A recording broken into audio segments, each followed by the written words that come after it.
Visakha steel ప్లాంట్కి సంబంధించి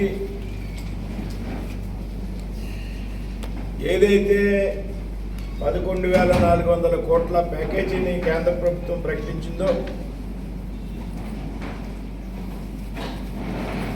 దానిని అమలు చేసే విధానాన్ని కేంద్ర ప్రభుత్వం వేగవంతం చేసింది అనేటువంటి విషయాన్ని తెలియజేస్తున్నా.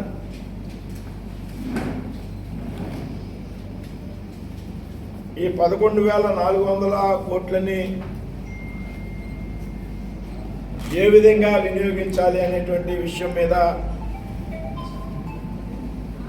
పెద్దలు కేంద్ర మంత్రి కుమారస్వామి గారు,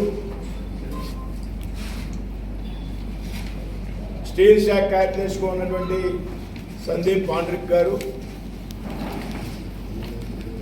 నేను కలిపి ఏ విధంగా ఈ నదులు విడుదల చేయాలి అనేటువంటి దాని మీద ఒక తాత్కాలికమైనటువంటి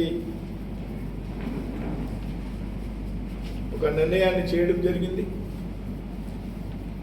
దీనికి సంబంధించి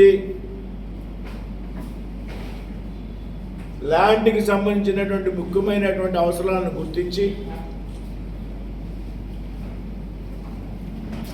ఈ 11,440 కోట్లు ఏ రకంగా ఏ సమయంలో విడుదల చేయాలి, అప్పులు రూపేణా బకాయిల రూపేణా ఎంత చెల్లించాలనేటువంటి విషయాల మీద కొంత ఆలోచన చేయడం జరిగింది.